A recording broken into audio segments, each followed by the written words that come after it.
Emma Makwaba Ediba Ghana ye yonti ewo DJ TV kasafoni eso senya munim no COVID-19 amane home so Nyoma brase senya nyoma si kone di ye papa eni nti na nana ya enkoso hima mini DJ TV ya bo anan company fu akukudam meche amoyefo ahemfo eni wo mom ye business tycoons akache na ye ni omo kwatwetwe nkomo ebiso omo sa ye bia covid bae no o how ban enedi abeja wo mo so na ndedwe die ye de mo abepie mo ewo pani pa wo no eda eye Ghana Automobile Dealers Association wo mo president akasankasan eye owura erebuaten akache eni abepie mo a ye ne eba betwetwe nkomo Daddy, you more about Ediba DJ TV so. Yeah, I know. You have a call here. Yes, I don't boko. Okay. Ya share on come na say. Once a COVID-19 na man home so. Na ya share more business tycoon see. Dia na so COVID and business. Say na sifate. Yo man, meda wase. Akwenya odi ama automobile dealers union. Automobile dealers union o ka gbedi enidi. Na since I are by fact nyama ma yetin kakra eni ti se wa so kra be hwe man pani hu se temansem fa nyama ye kraba na de na ba fom ti na je se ni na no be se businessman for se so o ya ban no tu so ya se kakra nti o de be hwa automobile dealers in fact nyama ma ye tough de ama na so ma ye members no kra na ja all over the country. Your workers are no more about 95% off as a mocotinefi because we are Juma, Nejumana, we are no fasum memoir. Obey then which mean you be quit your work. And Tinetta say, Mammy, I appear so cry, no my thing. In your my day. Na send your Usi fetcher, send your mamma na Mojuma for no. Say na musifa kono. Is it a send your amount for lay out workers? No most more lay off workers sana. And as a send is fair money are buying so akasana. I buy the Indian saw so be brave. What the share security be ya. Yes, you dear proposal call ye. Nam Saban so no or domo me a drumano or call for man who you know who some party deserve was also as a remember society no me my fair workers. Ye lay off and yes, say be a bonnie no my name market yana inch me and buy a bit to your mechanic and a little off until a moment now so tears say they are buying the best I see. Yamaya do money bar, yes, you can crack should be to their bomb. Copem run and coupon and bay, because see a man who saw ya really free as soon. The best invite you as I'm back. Intending there will be some there. Let us say, ye Juma some any Juma ye any COVID in one day. A Juma white, I will sit as a okay. Now, yes, said the way lay off workers now, was it the best solution? And I say, was a COVID yabe, Obian himself skin. Was it not a better way of doing everything, packaging it? Maybe oh, I could share the mama ain't me to Yamaka Sabio. Instead of maybe and back on maybe I better after nipper too. Now, Jenny, I check Amamo. Was it not a better way of than rather laying them off? That's right. Anything an American say, you're lady 95%. And that means our course, you're maintaining 5%. It means you mean a desire. Into the only funny pabe 4 or 5, which one maintain maybe a 1 or 2. Into no, and then I have 5%. Into the shimwa, and yes, you mean already. Because I'm covered in by at least within a month, which will to be me, or me and son. It is a Sami and saying, Muna, who show on son or so watch a man. Your bell car, no, will be a show sales manager or whatever. Nina account at least in the paper 4 day. Each garage be a maintaining. But say covered by and I say 4 no. Sales, every 2 months a buy and 1 car ground to me join. So how can you pay the workers? Until at least we should do one more day and if they are watching man, they want to be second. But to be a double car, no, so bit more maintain no. But sales in I say for them sales incumbent. How can you maintain it, manager? And always say so. Until no be what says security man and every day and so your washer car. I'm not so far 95% that the lady workers off on the moment to me uncle. Name of that security and then the what do you call washing guys in there. We maintain them. So I'm gonna have 5%. Make us say aka so far garages in I maintain. Okay. Now we can be no okay say aban be so mase. So we share project aban dia babo ntina small I think small medium business for no na aban so be so mase. Say no say na encover mo because mo nya small. Mo so mo nya adantem ni bi. Like we are big people am ye mo business. Aban patterns as can class or the mama enso. It is see na mo nka ho no. Edebe important and I suppose aban na mo de come aban a na mo hwe sanka aban no benya ne mu aye ana mpo no se mo nya ne mu aye so a dia na mo expect se mo benya mo nsa so aka na yo say your man penny or drink konkan and now what the train team on the you must say for instance Ministry of Trade ye nyansa wo so ko si mrakwa na we imba ye nyansa wo so fa ye dwuma na de nti someone call cabinet no e din kopie mu say cardless so over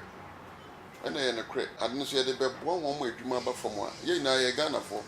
we ye adwuma ne si nchen a ye Ghana for and the Ghana economy no so what they share about 95% if you ain't cardless importers no because car back which we trade duty one car which we trade duty be about 22,000 Ghana cedis one car assuming no say 4-5 for which I say Land Cruiser we trade duty are almost about 25,000 Ghana cedis 250,000 Ghana cedis so assuming say what car 5 into about we say sikano ko no be son ko fo asen if we here cry ho na if you want now bet cha wo say here dey we here free there be it's the proposal na ko e ampa mo hwe mu say eto asum say be boy nti as a president they invite me na saying if you say the boy me be and I say to him say look aban also person hwe na boy in there say me ka say ye pese dia na me ka say Bank of Ghana sika na ko fa bre because one ye dwuma na ye dina ye sika ketwa geti say by my career say I'm quiet say okay I'm Toyota Corolla kra what ton na 55,000 nti no omo anhwe by the nyame ase say beggar have no choice the omo de be ma ye bia no so ye wuni say e betuma aboa yen e ma even cars nkete ya huba uto mienu mi ansa kra so at least say ye de ma una 1 year omo be hin ha wo na 2 years afi na obe start to 3 years we twi we there na say ya de bi e betumi aboa my business sabi moment that from the middle class for it me that rise up kakra na ja to me ton ka keto kwa na unya be 500 Ghana na wo mba na yeri wo fi at least wo so betumi ahwe bi kakra nti me gidi se benifo ya de to mo anim na wo so maso me gidi se nche bia na so ba fa okay so that na yen share automobile dealers way eduma mo ye no what are some of the disadvantage mo ni like paponi for bi o mo fa kutu kwan so ese mo eduma no ebi wo ho so assign na mo si fa address because ni ba bebre na no mo nya complaints ebi okotoka ebi be brand na ka na nya ho nsem na ebi enhu akoni abedie no ebi beto mo afon so ana na ebi buy so a edie na mo ya fa yo automobile dealers abakosem associations bebre and I can before and adwin said there be who no doso e man ni paponi for bebre we am end of the day na omu di flood hom so a customers on better delivery on tema enimunya mankasa mbaka dealers ye ho we aba obi koria de obi kum obi koton cooking obi koye devious work bia bi na so ko police station kra na say car dealer DV plate keke police chow e do ko police station na DV plate keke yenya body so car dealer okra no ye show case no special esin abroba no kra because ye din e da so car dealer no akromfo ne nipa bone fa ma ye din no emu ye hwa eni tire automobile dealers in your buy send the baby see the paponi phone in our home. Intinama all the garage owners need now come together. All the associations need now come together. And they have one umbrella. I say. And no one I got to a bar. Ye me a bema, Eric Kubuatin. so omeda omonem emma Ghana associations ni na Ghana cardless ni na omeda omano enti na ma ye structures na e dey gu akwam no so na ye strong to the extent say very soon cry the app na e be ba say this time we be all the platform the brio wa be koso no ye ton cars also omo frosters nankasa equity apps ni bi end of the day no omo say for post to car beto so na ton car free intinaja mame edwuma a wuye wuni adagere intinaja wuye wo dem kura na Sunday quiet time wo ko online na hwe so no ka be ya akono a eno an say osusu na ka bo wadwum fine osusu nim say bia wo kotoka wo be wie ne pempen so no e ya before dem ye be wie no so I say nipa no e cardila inta mama cardila papa for no say ye na ya te ena abonye for na be sha tare na hye eno be hwe agbogi se first nkasa de ye nuanom muslimi for na ya agbabe say ye Christopher ina sha ja boso inti hu muslimi na hu Christo ni sana kronfo no so amma say hu cardila papa na hu cardila no so ye bone ye na atu afra batakali adoso nta ye hu papa wo what must say inti say ye ina timu apen say no e say kusu do na emma ye the dealership certificate say dey ba wo ye cardila bia no need dealership certificate under the Ministry of Trade under the your friend said standard authority hence so cardless your fan automobile dealers your stamp team so your label that's why onye satisfied dealer into no e be pomodi amasanko funi na system ni mo into won to me for kan kwesi nkwanche baby angaza oboton na wie ne chi no bakod akwai the flood there be yan banisa se sia wo challenge ba kwa won no wo garage kra wo ton ka obi wan obi aba oba na so mebre bi wo na ohun ka na so eye ne fe nti no me twetwa pictures no na memfa ma no na onhwe na bla bla bla wo so wadwemu fan say dila because wo ton ka kin wo papers wo nti nipa ne so ka chi nipa na why not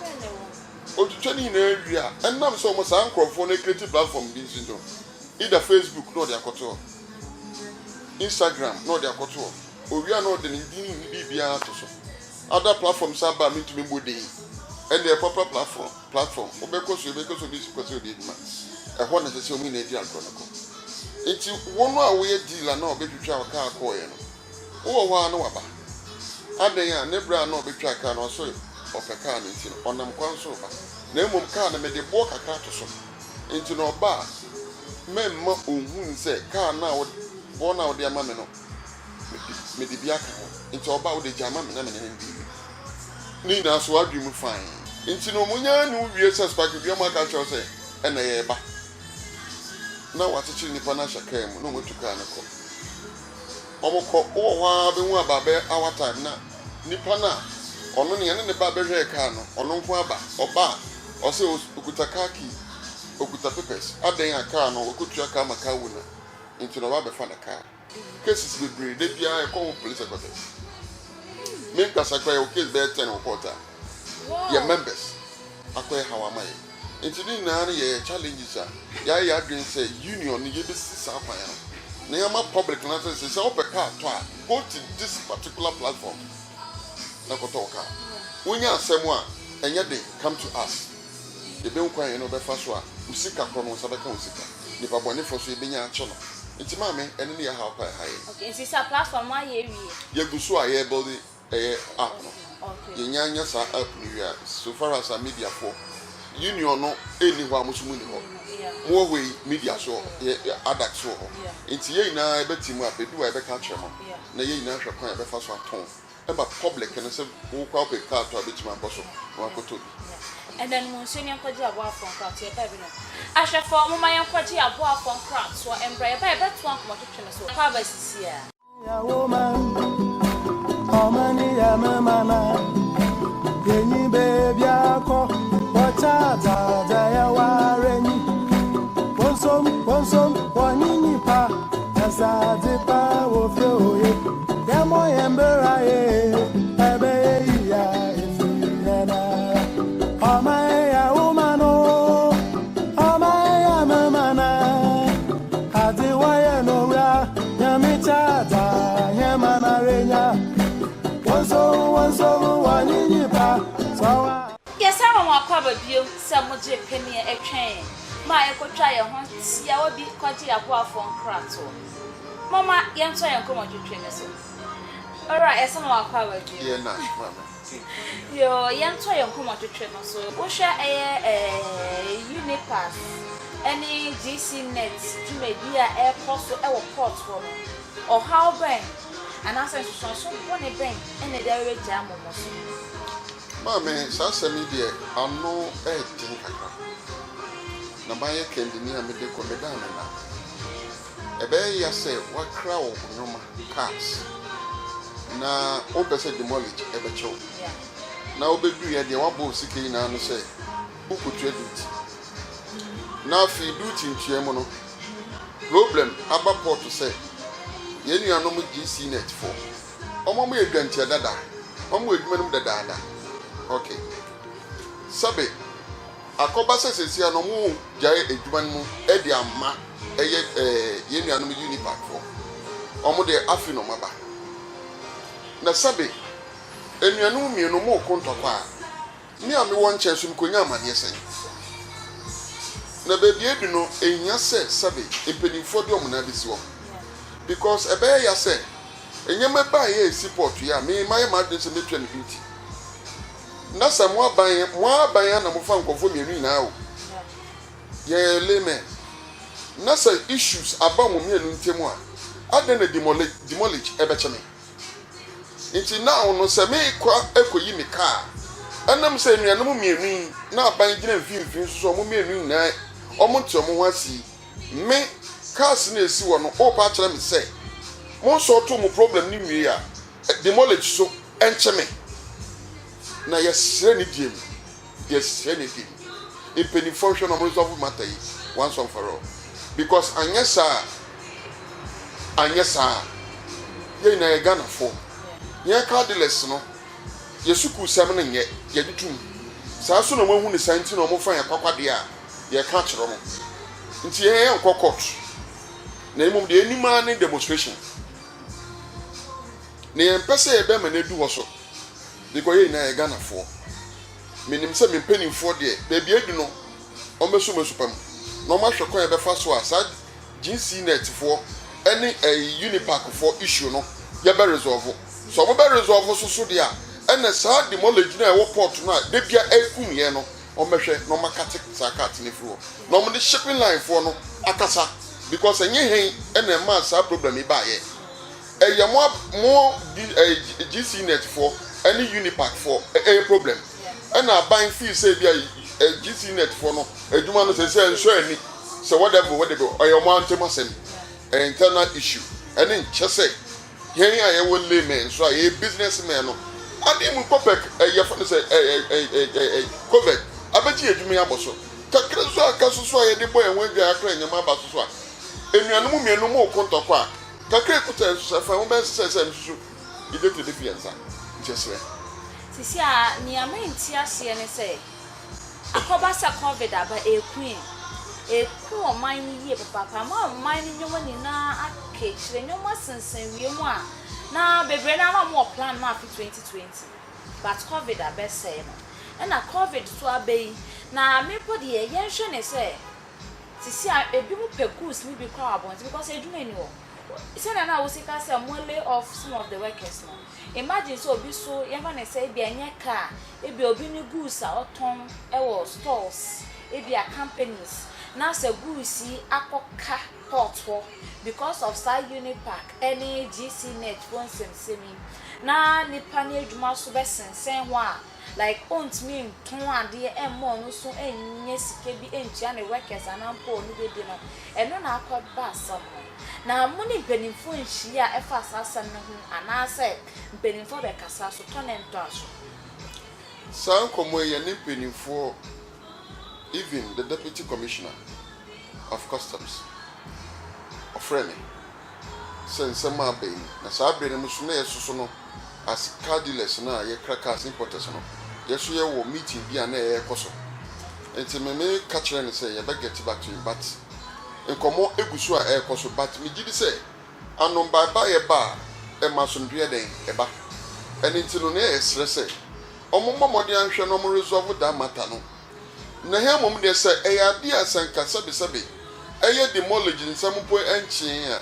nke na Ghana fu ebenya abotre ya twen ma ya solve problem na wi but see an mom solve mo problem wi e no so no demology susu e ku me wo port wo me so me kan say minister me yi nyama me wo sika me yi nyama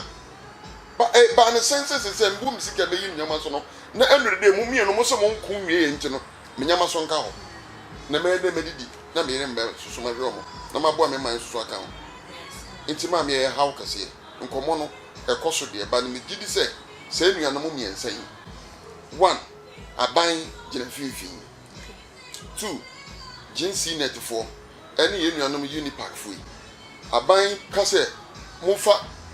dimra dimbeba because aban no kuta instruments ni na nti no no no ka epunu nti se asomdwe bom mienu ntem so dia na aban na misa bile me no aban tefeni na he so so aye businessman na ye magu pot no ye nya fa hu den ye eduma ade mitun se aha adwen ye papa ayanto yanko twetwe no so wo hwe da nwa me hwe Saturday ye twemi ya na MPP focus to omaba omu yi omo parliamentary candidates wo hwe social distance na e course wo hona na says obi beka se na esu eni ye pa na me pa opposite no what you say na yesi ye ku etia COVID-19 na wo hwe abatuo mu primacy nkwampo no na social distance anye adwuma na ye kwakoye Ghana card ye kwakoye voters ID card ye kwakoto aba 2020 osha then ebes mama sa COVID issue ni social distance akoye adibi e ba ye so ncheye sabe akoye se Ghana ni yeti dada unya footprint kodu abuchira de omo ye no na so hwe ye bi unya bedukutu kana opie pa afi na Ghana tare na sa hyem bi nti he no ya trema che na yare ba ye nti ne se du ba bi kura na wa wo de wo kura no kura na obi efisa di kura bo anti fata wakata wa no me de hwe de si ye na ne mom de entwe ye but sabe ekodu ne pampan so a eni bire no ye de ka se be bi edu no obi a hyebre no no se me kwa kire mitumi a kire nipa me do no eti ne koba ne sa definitely no ye ni bire stand no enti obi a ye we obefa so a sabe ono so be yi ne candidate aba enti me de hwe de course wo sa election ni mu bia e fa no sa MPP eyi amu ye ho adwuma ya fa se mu yi omo MPs candidate bia na me gibi se social distance no de anye adwuma MPP penifo o matitidwi na hai sabe se Ghana yemfa bento ane report enda da nipa bi wo enti wo ba de obeka na ye hwe se obeya ma ye me nyamba me bibi twam Gomwa is kodwa sumani me office no betena ye edu ne pampan su bi ye no e wo twam ko ni me office bi wo oba ye ne kasa ne no ye bro ne nkate me kana ne breso because adia politicians bi ye no e wo krum ha no e bedu ba bi no obi abekọ one time because onya benya tumi ni wi a wo nkofo na wo omo no bre ye e ma tumi ni kam se wi no wo benya lankusa dem wo benya 4 bedroom dem wo nya diplomatic passport into fu se wo mo hwe wo wiase but kan wo se nkofo na e wo fom no mo de do ko wo ko do parliament wi ase parliament de shamra na wonim se shamra na beka tam so ba be kwan ama me no wonim se shamra untumi nya kwan e na beka tam se wo be madwuma ye no na afi enu de dey mato abana mo we kodu wa wi a wo se wo de shamra na ye kwan mo intina 40 e de from bam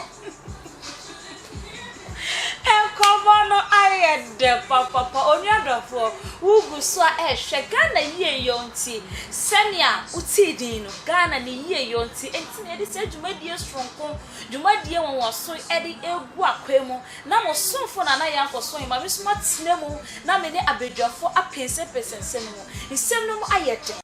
SHS 3 for no omoko and I think gold track for no so form 2 for so komoko for ende omo semester na almost shase no university for the almost started be 1 week money ya kwala na ekwe awofo almost still who ne say the mechanic mampenino ono na man ni nyina de ahye ne nsa sabe omba mi nsa kra wo fi a ho asem ka te sei na man ni na enti na ono ontumi onko ana ho de ntumi yenti no wa ma obia positions enti mi gidi say mampenino ni team a eye hefo no information mo de ama ni nyina che say kola ne betumi akọ enti me as a parent no me hu ni say me ba no kọ no say education bi say nkola ni nko school a media men say me ma kola ni ada no so ma me ukọ no social distance mani eduma ukọ no yese bema no smart e ya hye na me dey father way round no yare ba wa monka you but baby a free ba ye kọ yi na no ye didi fo egusu atia what dey hwe ho man ka say yare bi chi omo kran ka hem say ke wu dadada nti say hu say yare ne kwa ya fa so ban na sa kwa no no abekọ so akọ nyame so be sustain ne ma bon pa egu ba no so manu ko school no because e ba ne sa so ewia so ne so ko na chi nti mo ko nya nimdi ya ma ewia sa ko na nim covid wa ba obekọ within some months obekọ nimdi ya no so akola ne twa na atwe ko akiri nti manu ko nti me de me fi se mampani asem o kan ne de oye mampani wakasa prekope onimiti mo no mo ye adwuma dia aba no me ne omienu de eda na yada adesan bia be 12 2 3 4 no mo so cabinet meeting ye adwen Ghana nkanko ba he de na yada eniti de ade achi ya sori atia ne say na ko ni na de akiri nti me de me gidi se mampani onim de ye nti no se nkwala no enko nti me sre parent kono means wono oba no so nkasa okay na ne krakra mo no efuto be na odebe kwa matimi mufo ebra wakoye Automobile Dealers Association for President boni fo wo papa fo wo na yenya wo ye pese wo di efuto wo hwe camera ni wo na wo di efuto strong kese pa e de komo wo na faje omo kwan yo mini anum Ghana for kakra me kan say eye Automobile Dealers Union of Ghana ye ba say be somo Ghana all the hwe ka say nam ha dudu ina hen ena ekra ye de ba muni ho a yesu ni ho enti ye dream ho sa na mo so mo dream ho ti me futu kakra mbe mama say o kope ka to a one say social media ebi ye papa ebi so ye bone ba me de meka ne say so bi de ka ne kire wo social media so na uhu na wona ne ka boni na awie a me masika ma hwansa bo modi na fa weni ka no wodi weni hu ka ne so wie a je fra bi di valley manipa no fa documents no mra ma wo be ka na manti asese ene na be yeduma because no na oton wo so na wo oton woni ne kwa di valley fa bi person ka ho ko wo ka ma di valley for en check ka ne chassis number en hwa wo system ni mu say ka ne yi fi port ana de fi krofufo so na de ba ya ye ntwe duty ana so na be ya osika na nkoye frakadam 2 se o pesa o to car so a Automobile Dealers Union ya sam ne say ko garage woni mre papa da ba ko fama ho ko garage wan kasa nya botrem a ho na hwe ka wo be o wie so wie a make sure say o be kasa o pesa o garage owner no obekọ no office no ada yes eyibo etese o ye member Automobile Dealers Union na etese wonni didwa ni code daase gidigidi bia ni ho medi nyame ejamo efisa Ghana eyewo eyeme meni musa meton ka wo so obeto ye no obedi no wonya ka no watwi nti wo boa me so meboa wo ni nyina no so ye ahweyi nyame hyira mo nyame hyira Ghana nyame hyira ma mpeni o hyira Ghana mpeni fo nyina na Ghana dia wo dia kabomu a Ghana ebe kra behwe I salute you all ya onu adofo ye say agrona ye de no na ade esa akwentifo nti ha na baba ye kwan a ye de Ghana ye yo nti dwumade ni na ebe ba na wie ye ende dwumade ya mo ye mo hwe ye e wo dwumade so no ye nya eye wo peni kofa by edema Automobile Dealers Association eye wo mo president akasa eye owura Eric Boaten ene ne twetwe nkomo ode efutu akwa amamo ye na yesomo a ebe ye na mo kan wo se coronavirus egusu ti asenti wo ko bebi asani o manpani esifa kan ye no wo nose mask fakata hwen na fa wo hand sanitizer wo dru bebi a nsuo ana semina wo bia no wo di semina na fa wonsa ho nsuo atenia no wo ne kama yambo ye ho ban esan se ye jaisi ye na tenante a virus no so enante na ebe kwa kogu na Ghana etime gina ne nan so na yafa ye